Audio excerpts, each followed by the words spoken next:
दोस्तों, इतिहास में बहुत से राजा आए, बहुत से योद्धा हुए, लेकिन अलेक्जेंडर दी ग्रेट एक ऐसा नाम है जिसे आज भी महान कहा जाता है।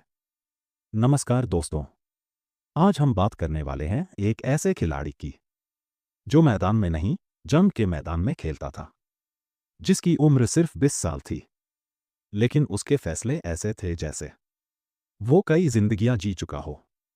नाम था अलेक्जेंडर दी ग्रेट। दोस्तों, ये कहानी सिर्फ तलवार और युद्ध की नहीं है। ये कहानी है स्ट्रैटेजी, डिसिप्लिन और प्रेशर में सही फैसला लेने की।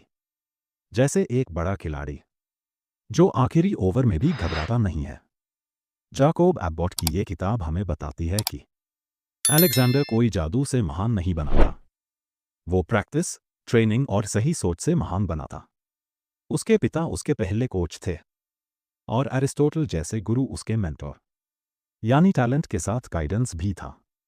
लेकिन दोस्तों, हर महान खिलाड़ी की तरह अलेक्जेंडर के खेल में भी मिस्टेक्स थी, गलत फैसले थे और उनसे सीख भी। आज की इस वीडियो में हम जानेंगे अलेक्जेंडर ने इतनी कम उम्र में लीडरशिप कैसे संभाली, उसने बड़े बड़े किंग्स को कैसे हराया, और सबसे जरूरी बात, हम आज के ज़माने में उसकी लाइफ से क्या सीख सकते हैं। तो वीडियो को अंत तक जरूर देखिए, क्योंकि अंत में एक ऐसा लेसन है जो आपके फैसले लेने की सोच ही बदल सकता है। तो चलिए शुरू करते हैं। चैप्टर 1। शुरुआत, एक असाधारण बच्चे का जन्म। इस किताब का पहला अध्याय अलेक्जेंडर के जन्म और बचपन से शुरू होता है।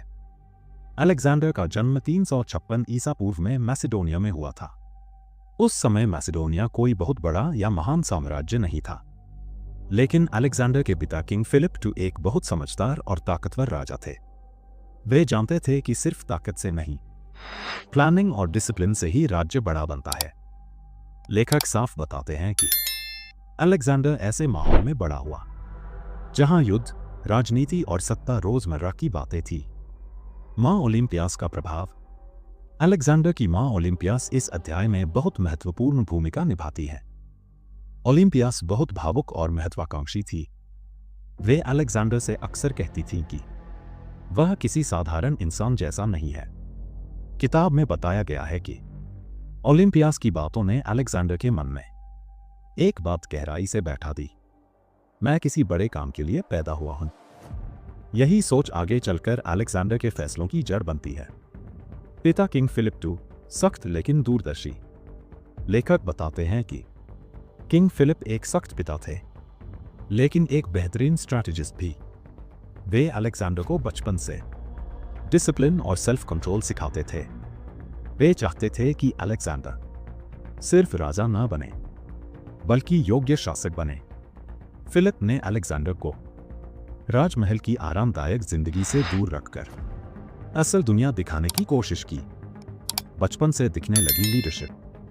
पहले अध्याय में एब्बॉट यह भी बताते हैं कि अलेक्जेंडर बचपन से ही तेज समझ रखने वाला, हर चीज को ध्यान से देखने वाला और दूसरों से अलग सोचने वाला बच्चा था। वह सिर्फ आदेश मानने वाला नहीं था, बल्कि कारण जानने वाला था। किताब यह संकेत देती है कि अलेक्जेंडर का नेतृत्व जन्म से नहीं, परवरिश और सोच से बना था। अलेक्जेंडर की सोच, जीत से पहले विश्वास। इस अध्याय का सबसे महत्वपूर्ण संदेश यह है कि अलेक्जेंडर ने बचपन में ही यह मान लिया था कि अगर मुझे बड़ा बनना है तो मुझे खुद पर भरोसा रखना होगा। लेखक साफ लिखते हैं कि अलेक्जेंडर की सबसे बड़ी ताकत उसकी सेल्फ बिलीफ थी। चैप्टर 1 से मिलने वाली सीख। महानता अचानक नहीं आती, बचपन की सोच पूरी जिंदगी तय करती है। माता पिता और मेंटर्स का प्रभाव बहुत गहरा होता है। अलेक्जेंडर का पहला अध्याय हमें बताता है कि युद्ध से पहले उसका असली संघर्ष उसके दिमाग के अंदर चल रहा था। लेकिन सवाल यह है दोस्तों, जिस बच्चे के अंदर इतनी आग और आत्मविश्वास था, उसे सही दिशा किसने दी? क्या सिर्फ मां की बातें काफी थी, या कोई ऐसा गुरु भी आया जिसने अलेक्जेंडर की सोच को पूरी तरह बदल दिया? अगले चैप्टर में हम जानेंगे एरिस्टोटल जैसे महान गुरु ने अलेक्जेंडर को क्या सिखाया और वो शिक्षा कैसे उसे ग्रेट बनने की राह पर ले गई। इसलिए अगला चैप्टर जरूर सुनिए, क्योंकि यहीं से अलेक्जेंडर की कहानी सिर्फ इतिहास नहीं, रणनीति की किताब बन जाती है। चैप्टर 2, सही दिशा देने वाला गुरु। पहले अध्याय में हमने देखा कि अलेक्जेंडर के अंदर आत्मविश्वास और महत्वाकांक्षा बचपन से थी, लेकिन लेखक साफ कहते हैं सिर्फ आत्मविश्वास काफी नहीं होता, उसे सही दिशा चाहिए। इसी वजह से किंग फिलिप II ने अलेक्जेंडर के लिए उस समय के सबसे महान शिक्षक को चुना, एरिस्टोटल। एरिस्टोटल का अलेक्जेंडर की जिंदगी में आना। एरिस्टोटल उस समय सिर्फ शिक्षक नहीं थे, वे ज्ञान, तर्क और सोच के प्रतीक थे। उन्हें अलेक्जेंडर को पढ़ाने के लिए खास तौर पर बुलाया गया। पढ़ाई महल की भीड़ से दूर एक शांत जगह पर कराई जाती थी। किताब बताती है कि फिलिप चाहता था कि अलेक्जेंडर शक्तिशाली बनने से पहले समझदार बने। अलेक्जेंडर एक साधारण विद्यार्थी नहीं था। लेखक बताते हैं कि अलेक्जेंडर पढ़ाई को बोझ नहीं समझता था, वह सवाल पूछता था, चीजों को गहराई से समझना चाहता था, सिर्फ याद नहीं करता बल्कि सोचता था। एरिस्टोटल ने उसे सिखाया, इतिहास से सीख लेना, सही और गलत में फर्क करना और तर्क के साथ निर्णय लेना। युद्ध से पहले सोच, तलवार बाद में। इस अध्याय में लेखक एक महत्वपूर्ण बात बताते हैं। अलेक्जेंडर को सिखाया गया कि तलवार उठाने से पहले दिमाग चलाना जरूरी है। एरिस्टोटल मानते थे कि बिना ज्ञान के शक्ति विनाश बन जाती है और बिना नैतिकता की जीत खोखली होती है। यही कारण था कि अलेक्जेंडर सिर्फ लड़ने वाला नहीं, बल्कि योजना बनाने वाला नेता बना। साहित्य और वीरों की कहानियां। अलेक्जेंडर को खास तौर पर होमर की इलियड पढ़ाई गई। वह अकिल्स को अपना आदर्श मानता था। किताब बताती है कि अलेक्जेंडर युद्ध में भी उस किताब को अपने पास रखता था। इससे अलेक्जेंडर को वीरता, सम्मान और प्रसिद्धि का अर्थ समझ में आया। शिक्षा का प्रभाव। लेखक साफ लिखते हैं कि एरिस्टोटल की शिक्षा ने अलेक्जेंडर को व्यापक सोच दी, अलग अलग संस्कृतियों को समझने की क्षमता दी और खुद को दुनिया से जोड़कर देखने की आदत दी। यही वजह थी कि आगे चलकर अलेक्जेंडर जहां भी गया, वहां की परंपराओं को पूरी तरह नकारा नहीं। चैप्टर 2 से मिलने वाली सीख। सही गुरु जिंदगी की दिशा बदल सकता है। ज्ञान के बिना शक्ति खतरनाक हो सकती है। महान बनने के लिए सोच का बड़ा होना जरूरी है। अलेक्जेंडर की शिक्षा उसकी जीत से कम महत्वपूर्ण नहीं थी। लेकिन दोस्तों, अब एक बड़ा सवाल उठता है। जिस युवक को इतना ज्ञान, आत्मविश्वास और प्रशिक्षण मिल चुका था, वो पहली बार असली जिम्मेदारी कब उठाएगा? क्या किताबों में सीखी रणनीति असल जीवन के संकट में काम आई? अगले चैप्टर में हम देखेंगे जब अलेक्जेंडर को अचानक सत्ता संभालनी पड़ी और एक नौजवान राजा को पूरे राज्य की जिम्मेदारी उठानी पड़ी। अगला चैप्टर जरूर सुनिए, क्योंकि यहीं से अलेक्जेंडर की कहानी सिर्फ सीख नहीं, इम्तिहान बन जाती है। चैप्टर 3 अचानक बदली जिंदगी। इस अध्याय की शुरुआत एक अचानक और चौंकाने वाली घटना से होती है। किंग फिलिप II की मृत्यु हो जाती है। अलेक्जेंडर उस समय बहुत युवा था, लेकिन अब उसके सामने कोई विकल्प नहीं था। उसे मैसेडोनिया का राजा बनना था। लेखक बताते हैं कि यह सिर्फ ताज पहनने का समय नहीं था, बल्कि साबित करने का समय था। हर तरफ विद्रोह। फिलिप की मृत्यु की खबर फैलते ही पड़ोसी राज्य बगावत करने लगे। कई लोगों ने अलेक्जेंडर को कमजोर समझ लिया। उन्हें लगा कि यह लड़का शासन नहीं संभाल पाएगा। किताब साफ कहती है कि अलेक्जेंडर के सामने सबसे बड़ी चुनौती बाहर के दुश्मन नहीं, लोगों की सोच थी, तेज और सख्त फैसले। लेखक इस अध्याय में अलेक्जेंडर की डिसीजन मेकिंग पावर पर जोर देते हैं।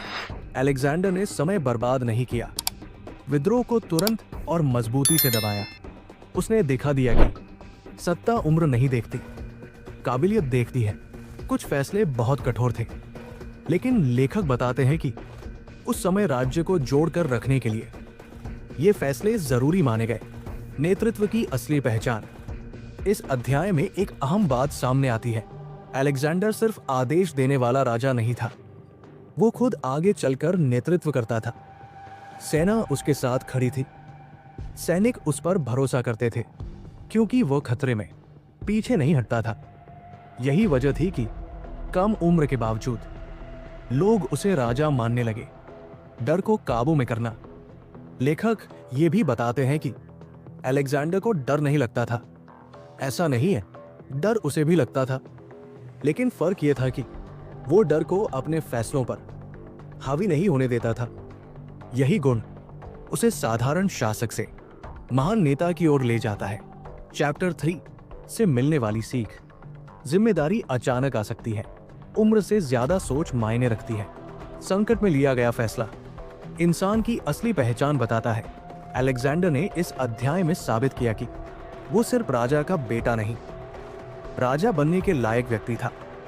लेकिन दोस्तों, अब सवाल और भी बड़ा है। जिस युवा राजा ने अपने ही राज्य को संभाल लिया, क्या वह दुनिया से भी टकराने को तैयार था?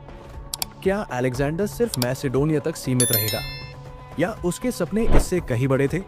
अगले चैप्टर में हम देखेंगे अलेक्जेंडर का सबसे साहसिक फैसला, जब उसने अपने राज्य से बाहर कदम रखा और एक ऐसे साम्राज्य को चुनौती दी जिसे कोई हरा नहीं पाया था। अगला चैप्टर जरूर सुनिए, क्योंकि अब कहानी राज्य से निकलकर दुनिया की ओर बढ़ने वाली है। चैप्टर 4, मैसेडोनिया से बाहर पहला कदम। इस अध्याय में जाकोब एबॉट बताते हैं कि अब अलेक्जेंडर सिर्फ अपने राज्य को संभालने वाला राजा नहीं रहा, अब उसके सामने था अपने पिता का अधूरा सपना पूरा करना। किंग फिलिप II पहले ही योजना बना चुके थे कि पर्शियन एम्पायर पर हमला किया जाए। अलेक्जेंडर ने इस योजना को आगे बढ़ाने का फैसला किया। यह फैसला आसान नहीं था, क्योंकि वो अभी अभी राजा बना था। जोखिम भरा निर्णय।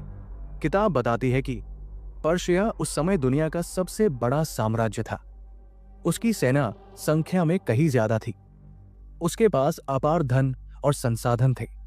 इसके बावजूद अलेक्जेंडर ने एक छोटी लेकिन प्रशिक्षित सेना के साथ एशिया की ओर कूच किया। यहां लेखक दिखाते हैं कि अलेक्जेंडर संख्या पर नहीं, रणनीति और अनुशासन पर भरोसा करता था। सैनिकों के साथ समानता। इस अध्याय में एक बहुत महत्वपूर्ण बात सामने आती है। अलेक्जेंडर अपने सैनिकों से अलग नहीं रहता था। वही खाना, वही कठिनाइयां, वही जोखिम। लेखक लिखते हैं कि यही कारण था कि सैनिक अलेक्जेंडर के लिए लड़ने को तैयार रहते थे। पहला असली युद्ध अलेक्जेंडर की सेना का पर्शियन सेनाओं से पहला बड़ा सामना होता है। दुश्मन संख्या में बहुत बड़ा था, लेकिन अलेक्जेंडर ने जमीन और स्थिति का फायदा उठाया। किताब बताती है कि अलेक्जेंडर की योजना तेज, साफ और निर्णायक थी। ये जीत अलेक्जेंडर के लिए सिर्फ युद्ध की जीत नहीं थी, बल्कि आत्मविश्वास की जीत थी। दुनिया ने ध्यान देना शुरू किया। इस जीत के बाद अलेक्जेंडर का नाम दूर दूर तक फैलने लगा। लोग उसे सिर्फ युवा राजा नहीं, बल्कि खतरनाक सेनापति मानने लगे। लेखक कहते हैं कि यहीं से अलेक्जेंडर की कहानी इतिहास में गंभीरता से ली जाने लगी। चैप्टर 4 से मिलने वाली सीख। बड़ा सपना हमेशा बड़ा जोखिम मांगता है। नेतृत्व बराबरी से किया जाए तो लोग साथ चलते हैं। पहली जीत भविष्य का रास्ता खोल देती है। अलेक्जेंडर ने दिखा दिया कि वो सिर्फ योजना बनाने वाला नहीं, उसे अंजाम तक पहुंचाने वाला नेता था। लेकिन दोस्तों, अब एक और बड़ा सवाल उठता है, क्या ये सिर्फ शुरुआत थी, या अलेक्जेंडर सच में पर्शियन साम्राज्य को हिला सकता था? जब उसका सामना खुद पर्शियन राजा से होगा, तो क्या उसकी रणनीति काम आएगी? अगले चैप्टर में हम जानेंगे अलेक्जेंडर बनाम डेरियस, एक ऐसा संघर्ष जो इतिहास की दिशा बदल देता है। अगला चैप्टर जरूर सुनिए, क्योंकि अब लड़ाई छोटी नहीं, दुनिया की सबसे बड़ी ताकत से है। चैप्टर 5, पर्शिया का असली शासक सामने आता है। पिछले अध्याय में हमने देखा कि अलेक्जेंडर ने एशिया में पहली बड़ी जीत हासिल कर ली थी, लेकिन लेखक बताते हैं कि ये असली चुनौती नहीं थी, अब मैदान में उतरने वाला था पर्शियन एम्पायर का महान राजा डेरियस III। डेरियस के पास विशाल सेना थी, अपार धन और संसाधन थे और वर्षों का शासकीय अनुभव था। दुनिया मानती थी कि अलेक्जेंडर यहां आकर रुक जाएगा। आसमान ताकतों की टक्कर। लेखक लिखते हैं कि जब दोनों सेनाएं आमने सामने आई तो फर्क साफ दिखाई देता था। डेरियस की सेना संख्या में बहुत ज्यादा, अलेक्जेंडर की सेना छोटी लेकिन अनुशासित। अलेक्जेंडर जानता था कि अगर उसने सीधी ताकत से लड़ाई की तो हार तय है, इसलिए उसने फिर वही किया जो उसे अलग बनाता था, सोच और रणनीति। युद्ध में अलेक्जेंडर की भूमिका। इस अध्याय में लेखक बार बार बताते हैं कि अलेक्जेंडर सिर्फ पीछे बैठकर आदेश देने वाला राजा नहीं था, वो खुद सबसे आगे था। खतरे की परवाह किए बिना निर्णायक जगह पर वार करता था। उसकी मौजूदगी से उसके सैनिकों का हौसला कई गुना बढ़ जाता था। डेरियस का भाग जाना। युद्ध के बीच एक ऐसा मोड़ आता है जो इतिहास में बहुत मशहूर है। लड़ाई कठिन होती जा रही थी, लेकिन अचानक डेरियस युद्ध भूमि छोड़कर भाग जाता है। उसके जाते ही पर्शियन सेना का मनोबल टूट जाता है और अलेक्जेंडर को बड़ी जीत मिलती है। लेखक साफ कहते हैं कि ये जीत सिर्फ तलवार से नहीं, नेतृत्व और मनोबल से मिली थी। डेरियस के परिवार के साथ व्यवहार। इस अध्याय का सबसे मानवीय हिस्सा यही आता है। युद्ध के बाद डेरियस का परिवार अलेक्जेंडर के कब्जे में आ जाता है, लेकिन अलेक्जेंडर उनके साथ बहुत सम्मान से पेश आता है।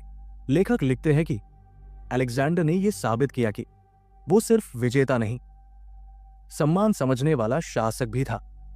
इस व्यवहार ने अलेक्जेंडर की छवि दुश्मनों की नजर में भी बदल दी। चैप्टर 5 से मिलने वाली सीख। जीत सिर्फ ताकत से नहीं होती, नेता का मैदान में होना पूरी सेना की सोच बदल देता है। सम्मान दिखाने से दुश्मन भी आपको अलग नजर से देखता है। अलेक्जेंडर की ये जीत उसे सिर्फ सफल नहीं, महान बनने की ओर ले जाती है। लेकिन दोस्तों, अब सवाल और भी गहरा हो जाता है। जिस राजा डेरियस को अलेक्जेंडर ने एक बार हरा दिया, क्या वह हार मान लेगा या फिर पर्शिया और भी जोर से पलटवार करेगा? अगले चैप्टर में हम जानेंगे अलेक्जेंडर की अगली चाल, उसकी बढ़ती महत्वाकांक्षा और वो फैसले जो उसकी महानता पर सवाल भी खड़े करते हैं। अगला चैप्टर जरूर सुनिए, क्योंकि अब कहानी सिर्फ जीत की नहीं, चरित्र की परीक्षा की है। चैप्टर 6 जीत के बाद नई जिम्मेदारी। चैप्टर 5 में अलेक्जेंडर ने डेरियस को युद्ध में हरा दिया था, लेकिन लेखक साफ बताते हैं कि युद्ध जीतना आसान होता है, जीते हुए इलाकों को संभालना मुश्किल। अब अलेक्जेंडर के सामने नई चुनौती थी, जीते हुए क्षेत्रों पर शासन, अलग भाषा, अलग संस्कृति और नए लोगों का भरोसा जीतना। यहीं से अलेक्जेंडर की भूमिका सिर्फ सेनापति की नहीं, शासक की बन जाती है। पर्शिया की परंपराओं को अपनाना। इस अध्याय में एबॉट एक बहुत महत्वपूर्ण बदलाव दिखाते हैं। अलेक्जेंडर ने पर्शियन कपड़े पहनने शुरू किए, पर्शियन दरबार की कुछ परंपराएं अपनाई, स्थानीय लोगों को प्रशासन में जगह दी। उसका मानना था कि अगर उसे इस विशाल साम्राज्य को चलाना है तो लोगों को जीतने के साथ साथ उनका विश्वास भी जीतना होगा। लेकिन यह फैसला हर किसी को पसंद नहीं आया, अपने ही लोगों की नाराजगी। लेखक बताते हैं कि अलेक्जेंडर के कई पुराने मैसेडोनियन सैनिक और अधिकारी इससे नाराज हो गए। उन्हें लगा कि अलेक्जेंडर बदल रहा है, वो अब खुद को आम सैनिकों से ऊपर समझने लगा है। यहाँ पहली बार अलेक्जेंडर और उसके अपने लोगों के बीच दूरी दिखने लगती है, सत्ता और अहंकार का बीच। इस अध्याय में लेखक बहुत ईमानदारी से लिखते हैं, लगातार जीत ने अलेक्जेंडर को महान बनाया, लेकिन उसी जीत ने उसके अंदर अहंकार का बीज भी बो दिया। उसे अपनी शक्ति पर बहुत ज्यादा भरोसा होने लगा। वो आलोचना सहन नहीं कर पाता था, कभी कभी वो गुस्से में गलत फैसले लेने लगा। लेखक ये साफ करते हैं कि यहीं से अलेक्जेंडर की कहानी सिर्फ प्रेरणा नहीं, चेतावनी भी बनने लगती है। महानता की कीमत। अलेक्जेंडर अब इतिहास रच रहा था, लेकिन उसकी कीमत भी चुकानी पड़ रही थी। पुराने दोस्त उससे दूर हो रहे थे, भरोसे की जगह डर पैदा होने लगा। और सत्ता उसके स्वभाव को बदल रही थी। लेखक कहते हैं कि हर महान व्यक्ति की परीक्षा उसकी शक्ति के शिखर पर होती है। चैप्टर 6 से मिलने वाली सीख। जीत के बाद विनम्र रहना सबसे कठिन होता है। सत्ता इंसान को बदल सकती है। हर बड़ा फैसला सबको खुश नहीं कर सकता। अलेक्जेंडर अब सिर्फ दुनिया नहीं जीत रहा था, वो खुद से भी लड़ रहा था। लेकिन दोस्तों, अब सबसे अहम सवाल उठता है, क्या अलेक्जेंडर अपनी इस बदलती सोच को संभाल पाएगा, या उसकी बढ़ती महत्वाकांक्षा उसे अपने ही लोगों से टकराने पर मजबूर कर देगी? अगले चैप्टर में हम जानेंगे अलेक्जेंडर का सबसे दर्दनाक मोड़, जब एक फैसला उसके चरित्र और महानता दोनों पर सवाल खड़े कर देता है। अगला चैप्टर जरूर सुनिए, क्योंकि अब लड़ाई बाहर की नहीं, अंदर की होने वाली है। चैप्टर 7, अंत की ओर बढ़ता महान विजेता।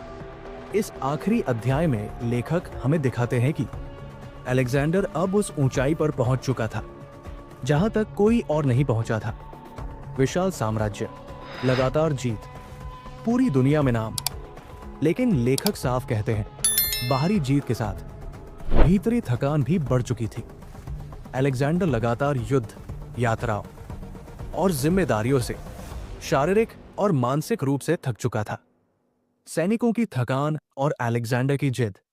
इस अध्याय में एक बहुत महत्वपूर्ण मोड़ आता है। अलेक्जेंडर आगे और आगे बढ़ना चाहता था, लेकिन उसके सैनिक अब थक चुके थे। वे घर लौटना चाहते थे। सालों से परिवार से दूर थे। लगातार युद्धों ने उन्हें तोड़ दिया था। लेखक लिखते हैं कि यह पहली बार था जब अलेक्जेंडर की इच्छा उसकी सेना की इच्छा से टकराई। आखिरकार अलेक्जेंडर को रुकना पड़ा। यह पल दिखाता है कि सबसे महान नेता को भी कभी कभी पीछे हटना पड़ता है।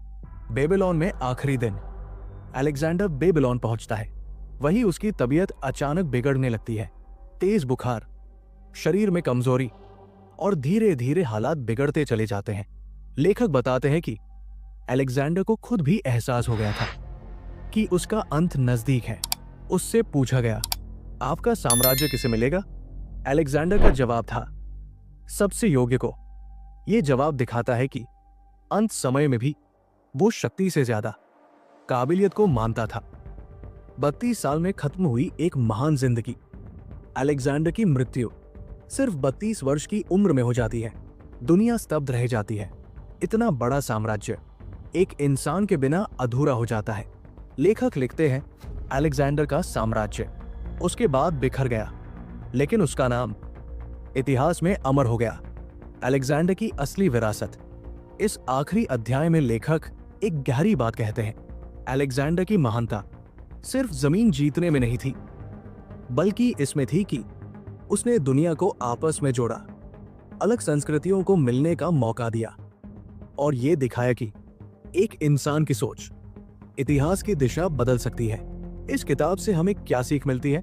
अब दोस्तों, इस किताब को बंद करने से पहले कुछ जीवन में काम आने वाला बातें। नंबर 1, बड़ी सोच रखो लेकिन जमीन से जुड़े रहो। अलेक्जेंडर की सोच बहुत बड़ी थी, लेकिन जब अहंकार बढ़ा तो समस्याएं भी बढ़ी। सीख, dream big but stay humble. Number 2, सही गुरु और सही मार्गदर्शन जरूरी है। एरिस्टोटल ने अलेक्जेंडर को सिर्फ पढ़ाया नहीं, सोचना सिखाया। सीख, जिंदगी में मेंटोर जरूर बनाओ। नंबर 3, जीत के बाद खुद को संभालना सीखो। हार हर कोई संभाल लेता है, लेकिन जीत सबको संभालना नहीं आता। सीख, सफलता के बाद अपने व्यवहार पर ध्यान दो। नंबर 4, शरीर और मन दोनों की सीमाएं होती हैं।